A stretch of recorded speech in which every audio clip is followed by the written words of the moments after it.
then the game is pretty much over. Yeah, and Forsaken Archer obviously out farming this Sandray. She's got 450 gold per minute. Yeah, was it 400 gold per minute? Picking up her Frostburn very quickly. Obviously finished that Shrunken Head and just went straight for the Frostburn. Looks like she might be going for a Frostwolf Skull Geometer's Bane combination, which is a very, very good combination on that hero. Frostwolf Skull, one of my favorite items on that hero, just because she's so squishy, but the Frostwolf Skull makes her just unkillable. Did you just say she skipped a Shrunken Head? No, I said after she got the Shrunken Head. Ah, okay. No, that's fine. Yeah, no, definitely. Jonas Bane, Fossil Skull. Yeah, we see it so many times on Forsaken Archer, and it's proven to just work really well. And they're definitely good items. Fossil Skull giving her that HP, that the survivability.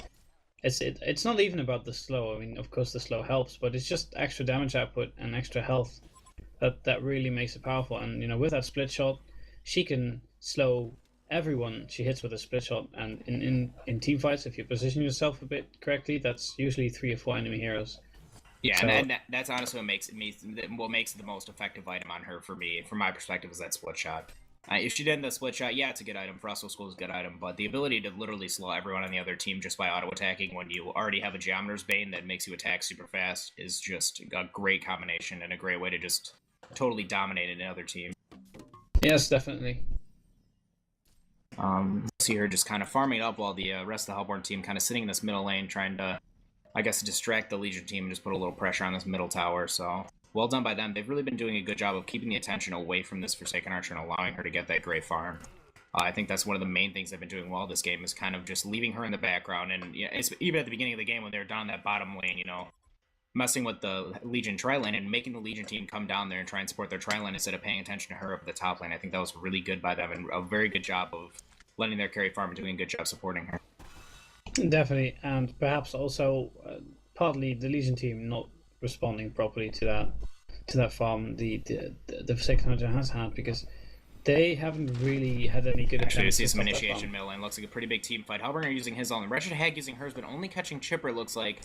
Chipper's still sitting at quite a bit of life, but Sandwraith looking to chase him down. We see Glacius and Voodoo Jester go down, and Pharaoh running away with just a sliver of life.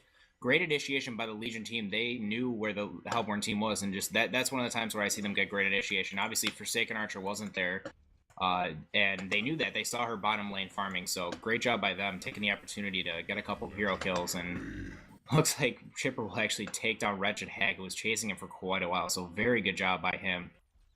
Pharaoh getting away as well, so great initiation by the Legion team. But once again, I mean, they killed Voodoo Jester and Glacius. Obviously not the worst thing that could happen. They just, the one thing I don't like about what they're doing is they just really haven't been taking out the key heroes. I mean, you need to take down that Chipper, you need to take down the Forsaken Archer especially, and even Pharaoh, he is more effective to the team than the Glacius and Voodoo Jester. Yeah, it's easy to go for supports because you can kill them, and it's easy experience and easy gold. But in the end, they're not the ones who are going to be making the team fight differences anymore. I mean, they definitely have the early game. Support always dominates the early game if you play them right, and the team fights initiation, the early stuns, the early slows, they definitely do have a large impact there. But once that's done, they're not going to be doing too much.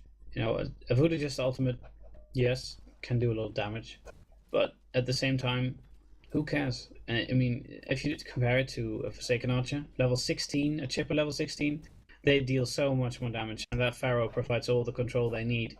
So I definitely agree with you that they should be focusing different heroes. They should be trying to maybe even get this Forsaken Archer just down if they focus her. I'm sure they'll be able to do it if they sort of try to combine their attacks and time things properly, because that Shrunken Head is gonna definitely disrupt them, in the sense that the Shrunken Head, if you look at the damage of this Legion team, it's Death Boil, it's the stun from Nymphora, it's Hag, it's Plague, it's all magic damage. So once Forsaken Archer puts that Shrunken Head on, there is nothing they can do until she gets out of it, because this Shandwraith is just not found, and he is going for a Mocko Brilliance, which unfortunately again deals magic damage. So I'm not sure why Shandwraith is still going for that Mocko Brilliance, because he should know better. He should be picking up something else. Yeah, like Jack Eggers pointed out, it is really late for Mach. 32 minutes is not when you want to get that, especially when their hard carry already has a shrunken head. Obviously, really just doing nothing in a team fight to her. And that's really who they'd be going to. Hellborn team looking to pick up a Kongor kill here. Pharaoh, obviously, a good hero to go for that Kongor kill early. And I don't see any reason. It does look like the Legion team has sight on this. They know they're there, but if they can get their AoEs synergized, it looks like they can really dominate this team fight. But Pharaoh jumping in first, great job by him. And it looks like they're going to be able to take control of this team fight. A lot of stuff going on right now. It looks like the Legion team did get their ults off, but really just getting dominated by this initiation from the Hellborn team. Well done by them. Forsaken Archer still very much alive. Taking out that Malphus and then looking to probably turn on some of the heroes. Sandwraith just got obliterated there and literally... That's really what I think is their main problem, is Sandwraith is not doing enough. Really just isn't. He's very ineffective in team fights. I mean, his attack damage is 148. It's not horrible, but it's definitely not good. Forsaken Archer's got 190 damage, and it's only going to increase. And she's got her skeletons as well, which also deal extra damage. So her damage output is so much greater than this Sandwraith. And as we said before, that Helmet looks like that Legion Legion team's going to try and initiate here once again. Good job by them getting the jump on it again. But it looks like Forsaken Archer is actually going to go down unless she can manage to get away. She might be able to out DPS Wretched Hag, and no, she won't. Good job by the Legion team right there. And it looks like they're going to ninja this Kongor kill there. So very, very effective by them. They really needed that. That's actually something that could bring them back into the game. Pharaoh looking to jump in, but unfortunately he didn't hit anyone. He looked like he was going. Good job by Chipper right here, though. He looks like he's going to counter-initiate as well. Not going to be able to pick anyone off, though, and it looks like he might be going down as well. Nymphora going down, and Chipper getting chased really bad right now. It looks like he might be able to get off a couple nukes on Sandwraith, hopefully. He does have the mana for it, but not the cooldown. Pharaoh coming in as well. Looks like Sandwraith is going to go down. Well done by them, but he does have that token of life, going to come back to life, but obviously good to get that off him, and Pharaoh needs to run away. He's not going to out DPS Sandwraith. I really think that's what the Legion team needed right there. That was a great play by them. Obviously, the first initiation, not very good for them, but they did manage to pick off a couple heroes. They managed to pick off Chipper and Pharaoh, I believe, leaving just Glacius and Voodoo Jester and Forsaken Archer try and kill that Kongor not very quickly. So good job by them taking out the right heroes like we've been talking about, and they managed to do that, and it really just benefited them in the end, getting that token. It looks like Voodoo Jester and Glacius putting a lot of pressure on Sandwraith right here, but I don't see him going down. But yeah, that's really what I think the Legion team needed. That was very well played by them, and a very good job of just breaking up this domination that the Hellborn team has been having all game almost. Yeah, I definitely agree, and I definitely hope that this Legion team can sort of take what they've done here, and get some strength out of it. You know, get some and get a proper game going. Continue doing what they just did. Somehow get the timing right, because that timing was excellent. You know, they had perfect timing on that.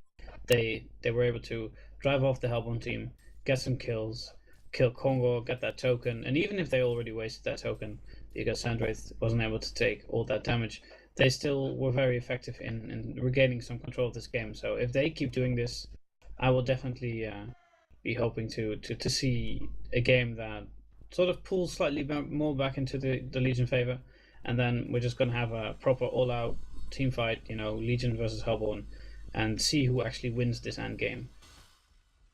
Yeah, I mean, to be honest, at the beginning of that team fight, I thought the Hellborn was really going to take a very big lead just by the way they initiated that team fight. But Pharaoh going down very early, not able to get that domination of that and the really CC. And Chipper, honestly, I think he was mainly deciding factor. Went down fairly early and wasn't able to get out all the DPS he needed to, and that kind of left Forsaken Archer by herself. And obviously, she went down as well. So it was a good play by the Legion team. They managed to take out all three of those heroes, and a very good job by them. Yeah, definitely, and you know, with those kills, Sandwraith's farm, with that team fight, Sandwraith's farm is back up above 300 gold per minute. It's still not at that level that Forsaken Archer has, 422, but it's definitely going in the right direction. And if he continues using his ultimate and in the proper times, you know, get the proper ganks going, then his farm's just going to rise and rise. And you know, the mark might have been a bit late in the game, But he's still using it to good effect, just farm the jungle, farm creep waves, and hopefully he can do that to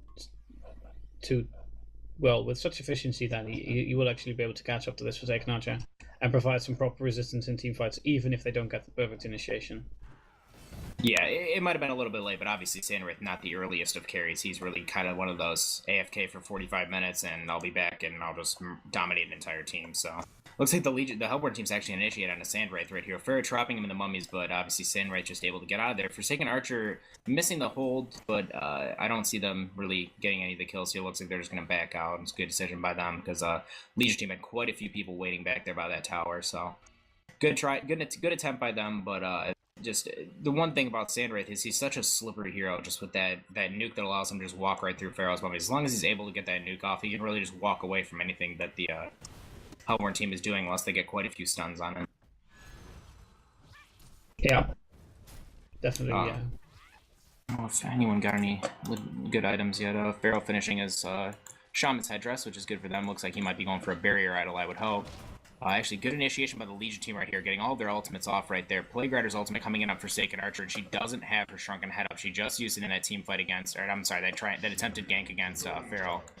Looks like she might be able to get away with the Hellborn team really just getting turned around right now. Glacier's in that slow to good effect, but Sandwraith almost hitting that nuke, just a little bit more range than he would have had it. Nice. Great kill by him. Great kill, able to find Forsaken Archer sitting right there, and I would have liked to see her honestly just run away. I don't know why she tried to port. If she would have ran, she would have had it. You could obviously see her with that nuke, the sand sitting on the ground. I think you could see her the whole time. No, the sand only went up to the ancients, sort of like just up the ramp. But I'm assuming the Forsaken thought, with that Desert's Curse, he gains 18%. Oh no, he himself gains movement speed, doesn't he, or does he not?